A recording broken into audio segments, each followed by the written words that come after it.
I wanted to create something my own. I worked for the playoff games, my red one, and that's all I had at that point. It became viral. It was playoff game 76ers. People was commenting on it and Twitter and yeah, and make a gown and just wear it to the game because it represents what I do and also supporting my team in my own style. You'll see in the image here. It's amazing. Like, how long does it take you to make one of these? Today's guest, Radmila Lolly, is a renowned Russian American artist known for blending classical and contemporary music with high fashion. She has performed at Carnegie Hall, achieved Billboard dance chart success, and recently collaborated with the Miami Heat on fashion and live performances. Radmila's creative ventures extend to couture design, music production, and storytelling, making her a true trailblazer across music, fashion, and sports. Radmila, welcome to the Slay Your Day podcast. Thank you so much for having me, Sandy. I'm so excited to share my story and share my journey. Yeah, amazing. Well, you and I connected recently at a luncheon here in Miami, and I found out that you recently just moved here. Yes, I moved here about 6 years ago from New York and love the Magic City and love with everyone that have met here.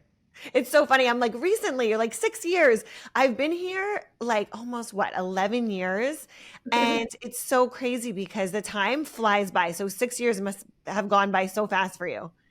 So fast because also COVID, I feel like it was yesterday, but then it's like 4 years ago now, going on five in a few months. It's kind of Crazy. crazy, yeah, because honestly, time stopped, but then it didn't. It's kind of strange. Yeah. What I a think we time to get move here, 3 too. years back in age. So crazy. Well, I want to dive in and talk about your music first. We have a lot to get into. You are so accomplished, and I want to talk about all the different ventures that you're in. So, I want to talk about your music first.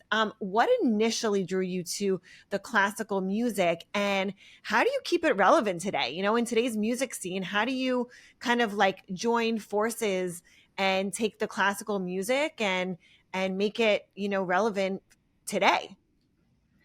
Yeah, so I would say music started, my passion for music started with my mother because she's a self-taught songwriter and a composer. She never really pursued it because she had a stage fright, but she had a beautiful voice. So growing up, I always heard her sing around the house her own songs.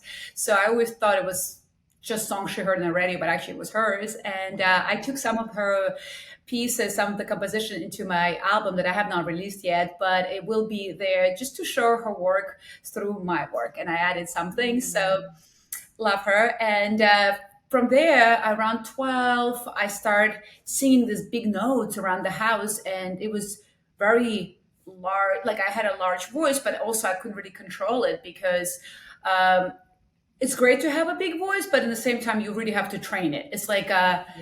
my teacher sometimes says it's like a crazy Siberian tiger wants to come out, but then it goes everywhere. So that took years to really perfect it. And I'm not saying that it's perfect now because I believe we all making it more perfect every day, working Mhm. on something. So, but I'm comfortable where I'm at today with my voice, and so that's took a lot of training, obviously. And I did study pretty much 360 of music, so business, marketing, writing, composition, music theory, and voice. I did not pursue just voice because for me, when I lived in New York City, I don't know, let's say 18 years ago, opera was here, hip hop was here, R&B was Mhm. here, and I was always into combining all those things. I didn't know how to combine all the genres, but I loved hip hop because I love dancing, I love R&B, the storytelling. But then in opera, it's a certain kind of category, right? Or certain people that like opera. So it took me years to figure out my own voice, my own composition, I would say. So blending all the genres, and I'm very happy with it. I released both my albums at Carnegie Hall, and specifically second album, Wonderland. It shows all those elements that I worked on. And then I also, I believe I'm pretty modern and I know what's happening. And Mhm. me being in the sports world, I love the energy. I love the fans.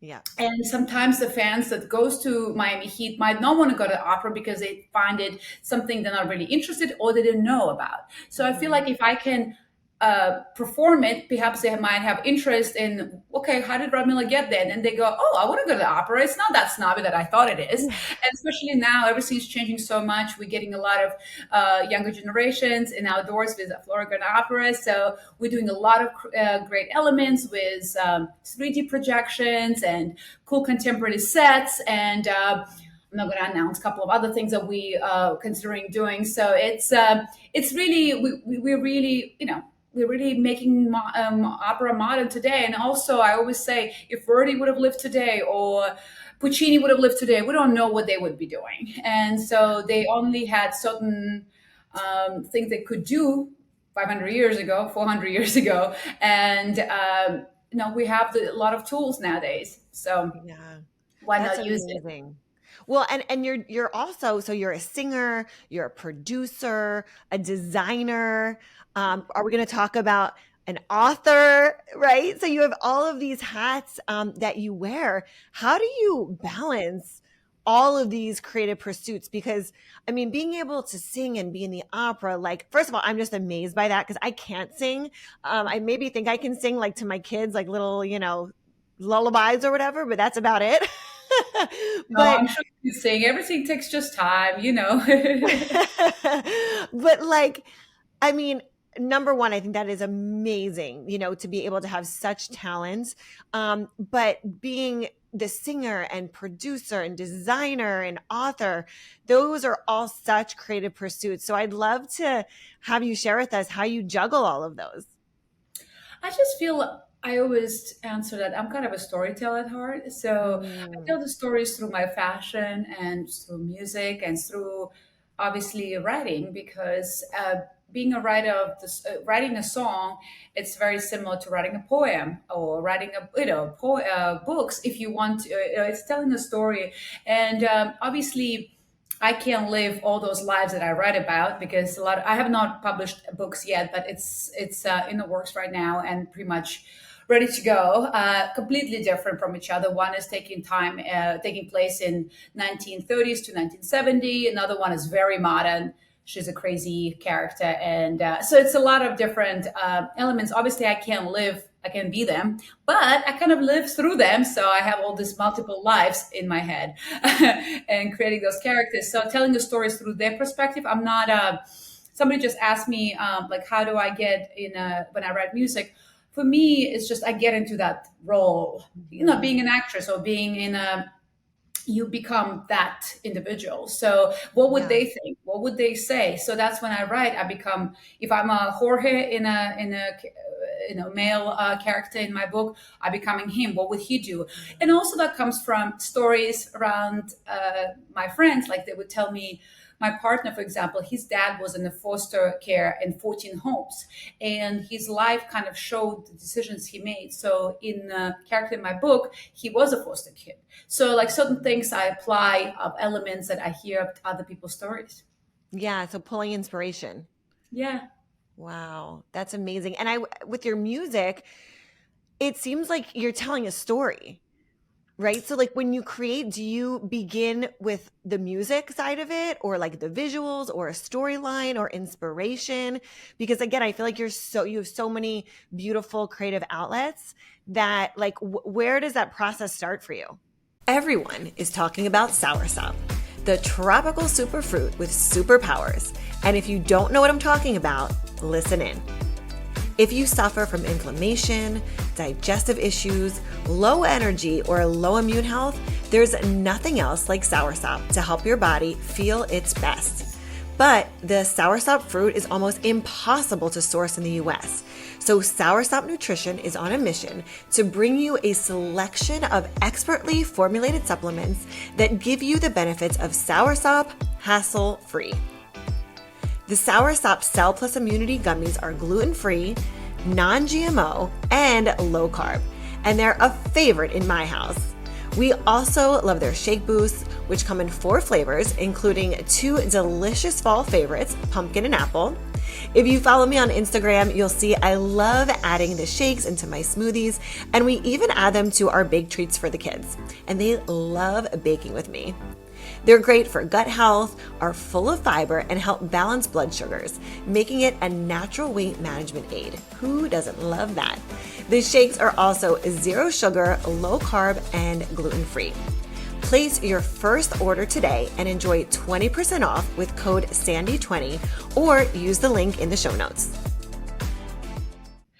It really so many different places, right? It starts sometimes like when I compose a music, it starts with me playing violin or something, sometimes playing a piano. Sometimes I think of the particular moment in my life or someone else's life and what makes me feel like a first line. And it really from different things. I can look at the sky and create the movement of the clouds into the gown. I mean, it really depends.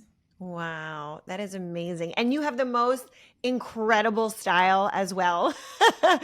And I want to like talk about that because that's also a form of creativity and expression. And I want to ask you between like the wardrobe and the music, do you have anyone that inspires or maybe influenced your personal style?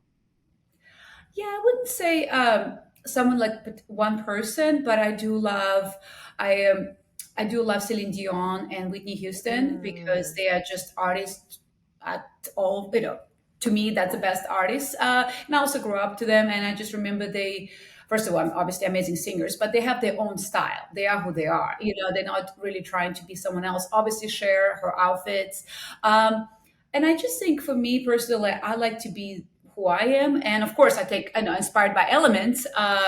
But it's really, I have so many. I mean, I can wear sexy jumpsuit, like leather looking with some gold. I mean, it could be very different than this, but it's still me. You know what I mean? Like, I don't have like, I love obviously vintage. I love the more like elegant. That's 100% me, but I also have the edgy side, right. and I don't mind showing my abs and all that stuff. I love that. And so also you've done a collaboration with the Miami Heat, NUM, correct? Yes, and I'm actually excited about women's basketball first game. I'm very excited. Ooh. Cool for the first one. It's on Monday, so I'm Oh, that's excited. amazing. So, okay, let's talk about that for a moment. How does or what does high fashion meet sports? Like, how do you kind of like mesh the two, like marry the two? And how do you like envision this fusion like growing into the future? Well, for me, it's if I go to the store and I'm spending, I don't know, $150 on a shirt, it has to represent a little bit more. Yeah, it's a culture. Of course, you have the Heat logo. It represents the culture of the team. But I also it's you can wear my shirt, for example, in four different ways. It has zippers, so you have four games out of $150. You spend 140, so it's like I don't know, $25 each, whatever, something like that, $30 each. So it's kind of a good for your buck, and obviously it's a very good materials. But I know how to also adjust because I know not everyone wants to wear what Radmila wears, and that's cool because everybody has their own style. But yeah, so I kind of figured out how you can make a shirt or pants or jumpsuit in a cool way so it's still me, but at the same time people can feel comfortable wearing it if they don't particularly want to wear my own style. Sure, sure. Well, I like that it's you can mix it up, right? So it sounds like Yes, there's different ways to wear it or to style it, and everybody has their own style. So it's nice that it's there's many different ways to do that. exactly. Exactly. And of course, for the for the first line with the Heat, I have two drops with them. First one I did was everywhere Miami Heat logos, red and black. So it's very, that was the colors for last year. So it was definitely fun. And then for the playoffs, it was just white with a logo. So you can wear it to the gym, you can wear it to run errands, you can still support your team, but you're not everywhere Miami Heat because it's not for Versatile. everyone to, you know. That's amazing. Well, what led you to that partnership? Like how did the partnership with like UM and Miami Heat, because we have sports and then we have the creative arts. So again, it's this beautiful blend of the two. So what led to that partnership? Honestly, when I moved to Miami, became a ticket holder and just going to the games, falling in love with the game itself because I had no idea about sports before that, especially, well, none of sports. I never followed. And So Miami Heat is definitely firstborn for me. And yeah, falling in love with the culture, falling in love with fans, the energy, the game itself, learning a lot about the game. And obviously, COVID happened. And that I remember going to the stadium when it was literally me and my friends and maybe five other people. So it was a very different experience.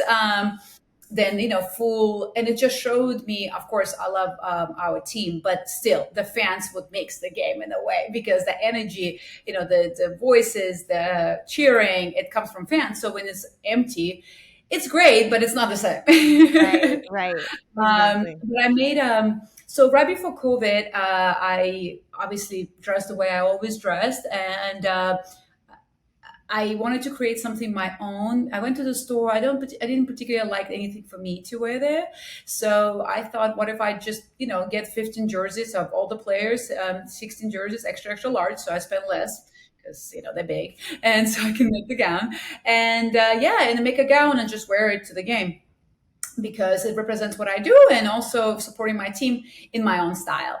And COVID happened, everything got shut down. Obviously, I forgot about the dress. Literally 2 years later, well, it was more to a story. My partner saw it, and I was doing a photo shoot around the house. I was like, oh, let me just take pictures with this dress. And he saw it right the next day, and he's like, oh, what is it made of? And I said, jerseys. And he's like, you think that's legal? I said, well, I don't know, because I'm not selling it. I'm just doing it for myself. And then from there, we start talking to actually NBA and other people. Obviously, I can't sell it, but I mean, it's no harm for me to wear it. And I actually did not know about 90s culture and early 2000s when people would upcycle. I had no idea people did that because I was not really in the sports world at all, and I didn't live in US in 90s. I moved here in 2005. But anyway, so I had no idea what people do, what can do, what can't. And so anyway, story short, I worked for the playoff games, my red one, and that's all I had at that point. And it became viral. It was playoff game 76ers got viral, and as people was commenting on it, and Twitter, we kept winning, so I kept making them as we were winning. So I made the white one, Wow. I made the multicolor one, then I made like a How much time, like one of those dresses, and we'll put a screenshot, a video, the image of you in the gown so everybody can see. This is not like, you guys, this is not just like a little, you'll see in the image here. It's amazing. Like, how long does it take you to make one of these? Well, the first one took a while because I was trying to figure out like what am I going Yeah, to do with this. And then right. as we were progressing, we were getting fast and fast at it, and also like I knew what storytelling I wanted to say, because it's not just random shirt. It's I'm kind of telling Right. the stories through different, like on the side, and where I do remember my team members, my staff, seamstresses, they kind of placed it in the wrong place. I was like, I can't wear that. It Yeah. has to be on this side. So we were like moving around. But if you from start to finish now, we probably can put it in a day and a half. First one took a while because we're going back and forth, but also was after I made it before COVID, but I also changed a little bit during COVID. I moved things around because before I was going to leave it just look like a jersey's cut. It's not like oval back, but I changed that. But yeah, it's pretty fast nowadays, especially if I have to make it. I have five people or I cut, I place it, put it where I want it, and then they put it together. So pretty Yeah. fast. Wow. I mean, I'm telling you, the talent that you have between the singing and the fashion, the couture, the design, it is next level. This is where did you learn? Like, where did this come from? Was it from your mom? Like, where did the fashion side come from? Yeah, I would say definitely from my mom, and from my mom's side. I think all the artistic side that comes from my family, my mom's side. And my grandmother was a seamstress and a dressmaker. In Russia, you saw a lot of people would make their own clothes because obviously it was not much they could purchase. It was very expensive. So a lot of them would make their own clothes. So my mother learned from my grandmother, and me as a kid, I would always watch my mom make my school uniforms, because back in Russia in early 90s, we have to wear uniforms. It was kind of cute. It was like brown, but it's like white or black. I don't know how you call it, apron, but it wasn't an apron. But anyway, and you can add your own like things, lace to it. It was cute. So my mom would make me those things all the time, and then me watching her do it. And of course, I wanted to do it too. And so I would. That's why I learned how to sew and how to sketch because my mom is an artist. Again, never sold anything because she's too afraid and what people think and judgment. And I think that's why I'm so. I don't. I'm just going for it because I watched my mom never go for it. And she was, I'm not just saying it's because of my mom, but my mom is very talented. And it was sad to see that she couldn't show her art through her. So I'm going to show her art through me because a lot of her paintings actually combined with my storytelling of my book that I'm going to be releasing. So the paintings match the characters. So, I try to also show where I come from. It's not me, obviously, it's my bloodline. And yeah, so my company called El Tara is because EL is my grandmother is Elisaveta and my mom is Tatiana, so TA, and then RA Radmila, so it's El Tara. That's why it's three generations. Wow. Listen, I will tell you my so my maiden name, I think I told you this at the luncheon. It's Viznov. So also Russian, coming from like Lithuania and Latvia and we have those roots as well. My grandmother and then my great grandmother also made their own clothes and sewed and I did not get that. So I will tell you, it's amazing to hear that you've taken a family art, a craft, and you've been able to still keep that literally in the fabric of what you're doing. And I love that you honor your family as you do that, because I mean, that's really where it stemmed from. I wish I would have, because it was on my dad's side, I never, he wasn't sewing or knitting but there was, on my dad's side, they had a clothing business. They had a clothing store, and all the brothers, they all worked in the clothing store together. But then, once this was probably, gosh, in the, I don't know, 50s, Mhm. they sold the store and moved on from there. So it's amazing that you were still able to keep this and their tradition inside what you're doing, because you're just a continuation of that now. Oh, thank you so much. So And yeah, because without our families, without our bloodlines, we wouldn't have what we have, right? So yeah. it's and I think my grandmother had a hard life. I mean, they Hmm. were happy with what they had, and my mom did not have easy life either. So if I could be the vessel and give them the love and recognition they deserve, that's why I'm here. I love that. What do you think has been the biggest challenge in all of these different ventures that you're doing, from being an author to all the couture to the opera, again, all these amazing ventures that you're in? What do you think has been the biggest challenge for you to either go into each one of these because they're their own, category individually, or maybe just what has been the biggest challenge, trying to juggle each one of them together? Yeah, it's definitely not enough time in the day, as you know. I know you are a very very busy lady, and so you know how it is. I would say not enough time, but it's okay because I balance myself pretty well. I'm pretty Mhm. sure, and for me to have my routine in the morning and what I do in general, the faith and the prayers and everything else that I do gets me going. But I would say, I think honestly, I don't really feel the challenges today. I think it's to get started. It takes years. I mean, it takes so much now. It's like, I'm in the process, like I'm cooking now. Before I was buying all these ingredients and trying all those things and like what works, what doesn't work. And that's the hardest thing, I would say. The first chapters are always the hardest one. And then as you keep going, doesn't mean I'm not saying people should go for it completely because whatever your passions are and you work hard, you will achieve your goals. But it's just I think that just to and then not paying attention to the noise of people saying, well, you can't do it, you can't do. I was never really paying I mean, I hear it, but it's just like, yeah, whatever. But I think a lot of times, unfortunately, we as humans, we listen, and especially the loved ones when they say, well, why you think you could do it, it was a plan. And you just, I mean, some things you have to hear, because obviously some things they do say, constructive criticism is important, and maybe rethink what you're doing and you can do it better way. That's fine. But just criticism it's by itself, it's not really necessary to hear that part. Hmm. But Yep. yeah, it's just, I would say, to get started, and it takes years. I mean, look, I'm 38, and I really started my own journey the way I feel like I started my journey. Everything was preparation, I would say, but Yeah. building when I was 29. So it's going to be 10 years exactly next year in June. And I remember Mhm. that. And a lot of people feel like, oh, 29 is old. Obviously, it's super young, but you feel a lot of times people are like, oh, you started, and it doesn't matter what age. You can start at 60, 70, 80, 90. It doesn't Mhm. matter. It's really, it's living your own truth. That's most important. And everybody Yeah. has their own truth. And so some people get all the things that they want to do by 20. Great, Hmm.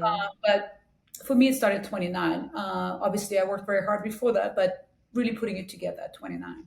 And the work ethic. I mean, I'm sure you saw from your mother and your grandmother, the work ethic that goes in to even creating that in the first place. And again, I love how you said you almost, it's like a tribute to them, or like you're honoring their knowledge and expertise and art and creativity in what you're doing today. So you're taking all these pieces of who you are and all of your like passions, and you get to kind of mold all that together. Ah, thank you. It's so Yeah, I mean, beautiful. I think a business side is very important to learn. I'm not, some people, artists, I understand, but I'm pretty sure I'm artistic, but I also know I'd business. say so. But I also know when job is a job, and so if somebody Yeah. tells me to compose, soundtrack in 2 days, I will do it. It's just because Hmm. I have to think of what am I doing, because it's a job, and Yeah. I'm things have to get done. We live in the real world. Everything's material, and not everything. Things are material. Like I always say, people say, "Well, money is not important." Yes, you can't put money up front, but let me say something. If my mom gets sick, I need to pay insurance. I need to pay the hospital bill. So I need to have material things too. Of course, I give her love in the world and everything and hugs, but I also need to have material things. We live in a material world. So if I want to help, I'm very passionate about animals. I support a lot of shelters, and I always rescue myself and home. And anyway, I've always been, since I was a kid, that was one of my passions. And I always said, since I was a kid, be standing in a train station with my mom, waiting for subway and seeing those dogs. And oh my God, it puts me in tears. And since I was a kid, I said, I'm going to have shelters around the world. I have not done that yet, but I support shelters around the world. And I write, I don't know, 20, 30 petitions a day for different things, for animals, and around the world. So how did I get here? What was the question? Well, we're Uh, just talking about all the different, how you've been able to pull all of your passions together and create your own unique spin Oh on yeah, them. the material. Yeah. Yeah. So if I want to help, I do still need. Yes, I pray. Yes, I do everything, Hmm. but I also need to help with the material things that can help others, Yeah. support the cause that I believe. Yeah. Yeah. Well, alongside of all of these other amazing ventures that we've been talking about, you've also collaborated with diverse range of artists and DJs. So I want to ask you, how did these collaborations shape your own music and artistic voice? And if you want to mention who you've collaborated with, feel free.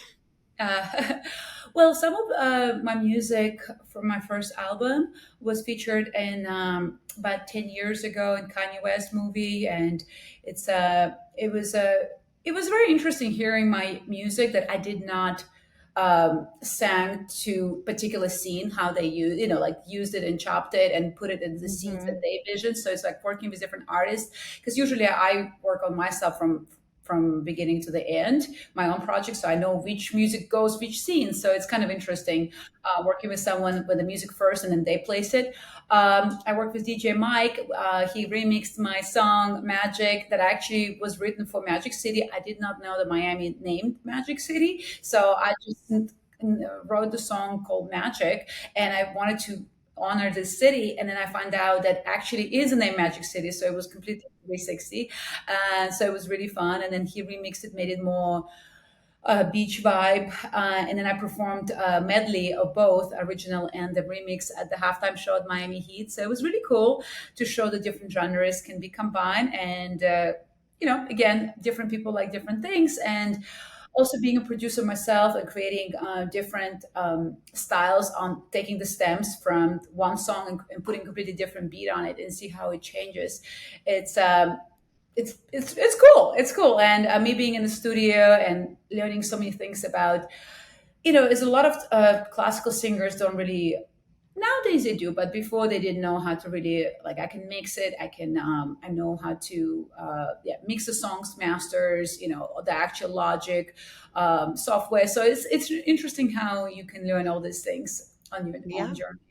And you're probably growing and evolving every time that you do it because there's new software that they come out with or there's new technologies. So there's always the music scene and everything, just like business. It's just always growing and evolving. And at least for me, what I do in my business today, it's way easier than when I started because now there's so much more available. It's true. It's true. I try to stay kind of old school when it comes to composition. I still just write a score on like a note flight, it's called. So I actually write the notes for instruments because I feel like when I go into Logic and I see millions of sounds, I get really overwhelmed because it's like, I can Hmm. do this, I can do that. So I try to, what I do is I obviously compose for the real instruments, and then if I need to add like a sound effects for my album Diva, I will have, it's very classical, it's a cinematic opera I would call it, but it's, you can definitely add like a cool track over the compositions. But I think I'm hiring this musician where he brings about 40 different sound things that actually can like naturally add like sand and like the wind. So, and then they take like this paper and then they make it sound like it sounds like a synth. So it's pretty cool. So everything is natural sound. Again, not because I do think I work with amazing producers and they know so much about Logic, and for me to learn all that, it's endless. And so that's why if I'm going to do something like this, then I will just work with a producer and then we'll exchange ideas. I will do a score, he can create a track over it, because I also do believe sometimes you have to leave certain things to people that that's what they do. And but it's cool that to learn what they do so I can take it to my other project and be like, oh, maybe add this. Like I picked up about 7, 8 years ago, I picked up about maybe 10 now.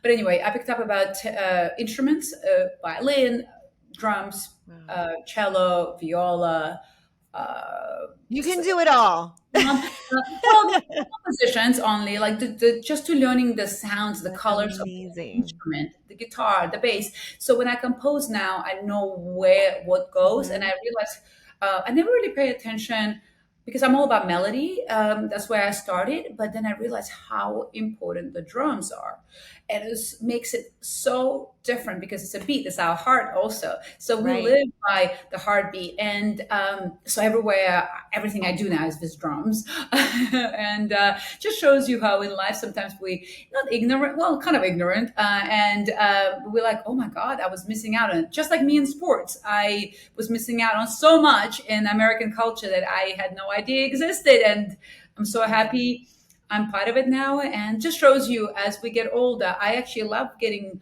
older because you can Mhm. learn so much. You have more time on this earth, so you can pick up all these things. Yes. And you're evolving and you're learning and you're growing. And then you see how all these new things can contribute to what you've been doing. And then it evolves from there. So I love the process because it seems like you're number one, you're very involved, but I love that you put your own unique twist on it because it's not something you can find or see anywhere else. Oh, thank you. It's Thank you. beautiful. So, what advice would you give to an aspiring artist who wants to merge multiple creative fields? Because you've done this and you're doing this. So, what advice do you have for someone that might have a couple different passions and they're in fashion, but they also love music and design, but just like you have, you've merged these. What advice would you give to them on where to start? Yeah, I would say for me personally, foundation is music. So I think it's important to have a foundation.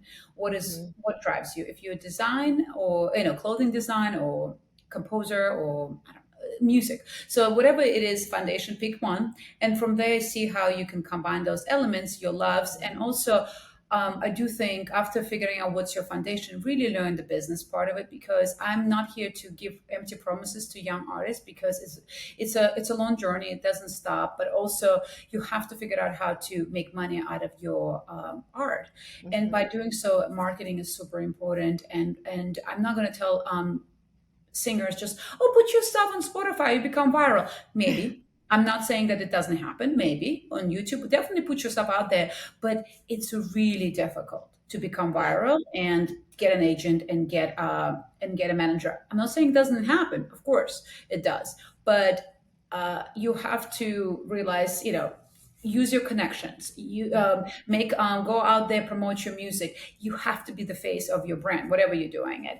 And nowadays with publishing, with also definitely if you can write your own music, you can get obviously much more control of your own, your masters own, try to own everything you can. Again, doesn't mean you can't, because also if I do believe, like, I am very straightforward when it comes to people say, oh, go independent. And independent how? Meaning, if you have no money put into your brand, how are you going to be independent? You're going to have Mhm. one listener on Spotify. And let's be clear, if you have a record label that wants to sign you, yes, definitely try to read the contracts and have more people reading your contract, your family member, maybe somebody is a lawyer, somebody, and try to go back and forth on that, negotiate. But also this record label putting money into you, so it's not just, it's a business for them. So Right. they do have to own some of your masters, they do have to own something, because they're putting money into you. So Yeah. you are a business, you're not an artist. That's how I always kind of get upset, because people say, yeah, it's my art. I understand, but they also made you to make a lot of money. So Right. like, it's It's a business. business. Yeah. So Yeah. I'm not saying you go from one extreme to another. I'm not saying don't negotiate and just give everything you do. No. But I'm sure now with AI, you can get certain things that can read your contract, point out certain things, try to ask somebody of someone, a parent knows a lawyer. Or Mhm. ask for favors. Ask. It's no problem to knock on the doors and ask, and one person will Mhm. say yes. And try to negotiate. Obviously, as more leverage you have, as more, maybe try to work, be independent as much as you can, to build your platform, to build your crowd, and then you can go to record label. Don't have to be right up front, but that's the steps. I mean, there's so many different steps, but when I say independent, I've been independent, but it's it's the hardest thing, and I'm not saying that I want to, but you know what, even if record label today says, here, Radmila, let's just do it, we're going to take 90%, and I know I'm going to make this much, take it, because Yeah. I know what it takes to it on your own. Yeah. So it depends on the deal. It depends on the deal, but it's business. It's not just music. Mhm. So Okay, that's so good. Well, and I also want to ask you because you mentioned something at the beginning, and you were talking about marketing. Did you know when you were designing the dress, when you were designing this dress for Miami Heat, because that was such a big marketing move. Like, did you know that you were doing that as this was happening, or were you just like, this is my passion and I wore it and then it took off? honestly, when I was making that dress, I had no idea what will happen with this dress. I just thought I can wear something cool that is mine, and Wow. all day. I didn't even think about ever doing a line for the fans or doing merch. Uh, I didn't. But when I did wear it, because I was having conversations in NBA and things like that, we thought not maybe this particular dress, because obviously it's a gown, not for everybody, Hmm. to wear to the games. But they asked me if I can produce something fun down the line, and I said, yeah. And I sketched it right there. I'm crazy. I sketched the whole collection literally by You're like, I hand. got it. Here you go. Yes, and then I showed her like, oh, okay, so it's just because they were kind of thinking Radmila's probably want to only do gowns, because some people think because I'm an artist, they don't want to offend me and say, Radmila, not everybody wants to wear gown, and I was like, no, no, no, no, no, I'm not like that. You tell me to wear sweatshirts, of course I will make a sweatshirt, but maybe I add something cool to it. But I'm there for people. I'm there for fans to like what they're wearing. I'm not there, I want you to wear what I want to wear. No, I'm not like that. And so when I sketched it, like, oh, okay, we like it. And I was just hoping, when I was obviously that day, I was hoping it's going to get enough attention. as enough attention so people will know who I am, that I'm a designer, and it can maybe I can do a line down the line. But I did not think what it's when it's going to be with what team and how it's going to look, nothing like that. But I was hoping Wow. people will notice. That's all I was really hoping. That's amazing. So look at that. You took something, a passion of yours, and it turned into this amazing opportunity. So I think that's such a great, it's a great story and it's a great message for people to just tie into what you were saying before about having the passion, but knowing that there's always going to be ways to market and monetize, but it's like finding those little opportunities that you can plug in. And also being yourself brings these opportunities because you made that because you wanted to have something fun and fashionable. And then it created all these opportunities for you. Yeah, it just shows you trust the process, trust the Yep. journey. And I'm very spiritual, and I got more spiritual with age. I mean, I always believed. I grew up, my mom believing in God and going to church, and but it's different, when you're an adult and you really, one thing is reading it, and another thing is actually practicing it. And Yep. because we all can get anxiety and be like, well, I don't know enough, or these people are better, or this and that. And you start really realizing, if you're really working on, everybody has their own journey, and you're really believing in it and you're reading it, you really start you really start practicing it. And so as more I really trust the journey and work on anxiety and work on my, oh my God, what is going to happen tomorrow, and really just take it today. Because also a lot of times a lot of us do not appreciate today. We always live in the past or the future, or this will happen or that.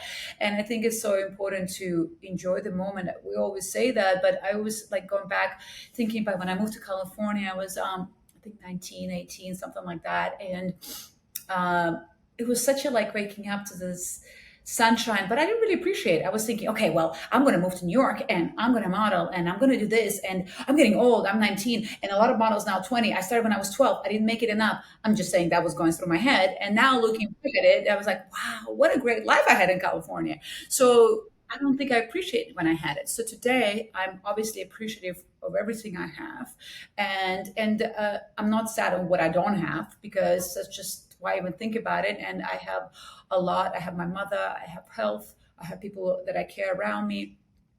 I can do things for others that I want to. So I'm in a good place. And also, obviously, being recognized what I do in my art, I'm grateful.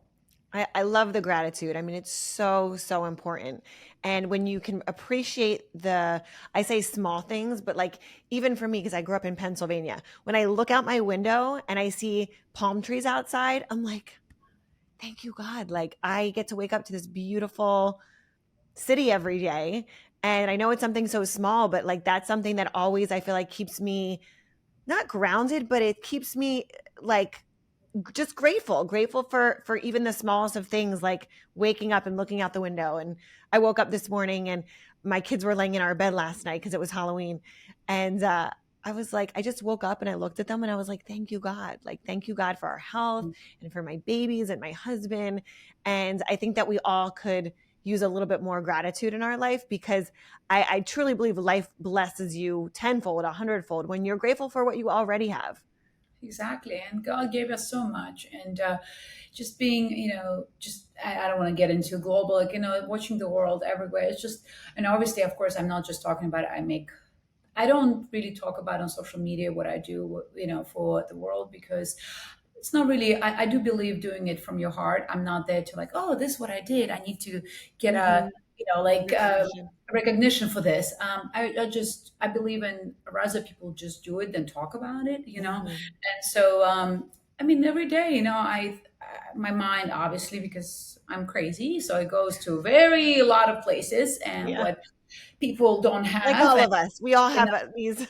yeah, and when I think of like what this world does not have, and how much we have here, it's But again, let's start with everybody can be kind to each other. Not Yeah. everybody can be financially, but we all can be kind, and we all can give someone help with time, even spending the time with them, or doing something and volunteering. It's not about the money all the time. Mhm. And time is more expensive than money. So if we can do something for others and help them uh, be the best version of themselves, that's our job. as Yeah. a community, as a humanity. I love this. I love this. Well, you have so many beautiful nuggets of wisdom in here. And again, you are just so accomplished. And I love that you were able to take the time to share your journey with us. Are there any announcements that you want to share with the listeners today? Thank you. Well, a few things. Please join us at the Florida Opera for the season. We're going to have a lot of exciting things. I'm also working on my own opera called Cars and Opera. It's about a race car driver, and it's very exciting. Cinematic opera. So that will be coming soon Wow. for the second workshop. And that's, a few other things, but that's it. Music and fashion and sports is my love. Amazing. And then where can the listeners find you and connect with you? My Instagram is the best. I always respond. So Radmila Lolly on Instagram, and I'm there. Awesome. And we'll link all of that information below the website to check out all the different events that she has coming up, as well as her social handles. Radmila, thank you so much for being on the Slayer Day podcast today. I had so much fun with you. You are so accomplished, and I'm blown away with your talent. So thank you so much for sharing with us today. And as always, ladies, make sure you go out and slay your day.